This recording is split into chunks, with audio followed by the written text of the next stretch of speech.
सभी धर्म प्रेमियों को रिलीजियस स्टोरीज चैनल की ओर से नमस्कार। आज की ये कथा न किसी व्यक्ति की है न किसी एक समय की है, अपितु आज की ये कथा हर उस मनुष्य की है जो कभी न कभी मैं के बोझ तले दब जाता है। कृपया मन, वाणी और चित्त को शांत करके इस कथा को सुनिए, क्योंकि ये कथा आपके जीवन का दर्पण है। आइए कथा शुरू करते हैं। बहुत समय पहले की बात है। आर्यव्रत की पावन भूमि पर सुवर्णपुर नाम का एक राज्य था। राज्य धन धान्य से परिपूर्ण था, प्रजा सुखी थी और राजा थे महाराजा विक्रमसेन। महाराज वीर थे, परम न्यायप्रिय थे और उससे भी अधिक वो अपने ज्ञान के लिए प्रसिद्ध थे। परंतु हे प्रभु प्रेमियों, जहां यश होता है वहां परीक्षा भी होती है। धीरे धीरे महाराज के मन में एक भाव जन्म लेने लगा। ये भाव यह था कि मेरे जैसा राजा कोई नहीं, मैं जो निर्णय लेता हूं वही सर्वोत्तम है। अब वे मंत्रियों की भी नहीं सुनते थे, संतों की सलाह को भी हल्के में लेने लगे थे और यहीं से अहंकार ने प्रवेश कर लिया। उसी समय महाराज के राजमहल में एक साधारण सा सेवक था, नाम था जिसका माधव। माधव पढ़ा लिखा नहीं था, परंतु उसका हृदय निर्मल था। वह बोलता कम परंतु सुनता अधिक था। वह झुककर सेवा करता, पर मन से करता था, डर से नहीं। एक दिन सभा में महाराज ने एक ऐसा निर्णय दिया जो पूरी प्रजा के लिए अत्यंत कठोर था।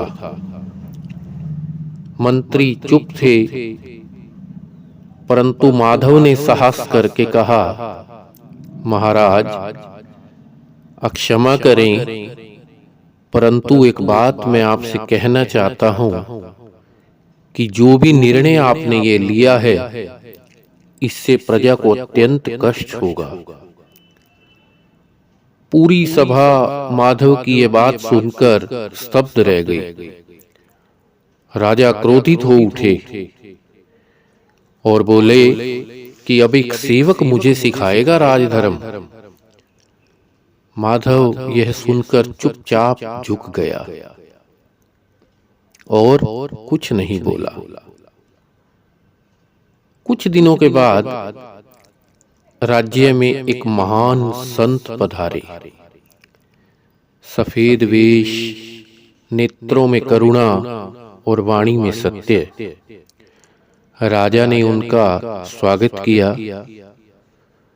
संत बोले, राजन, राज्य का सबसे बड़ा शत्रु बाहर नहीं होता, वह भीतर होता है और उसका नाम है अहंकार। राजा मुस्कुराए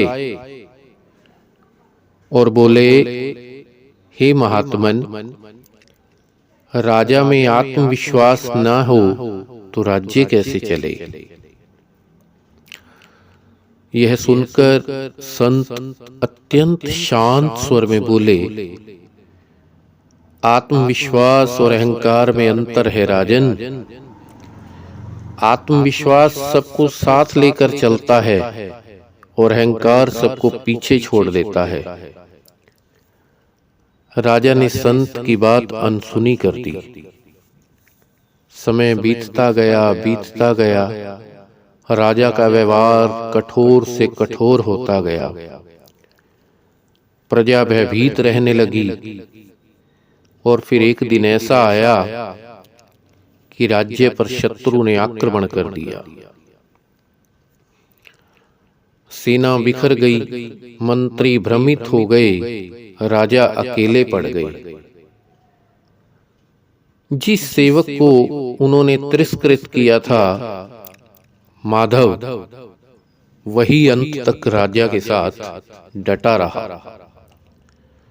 माधव बोला, महाराज, आज झुकना हार नहीं है, आज झुकना प्रजा को बचाना है।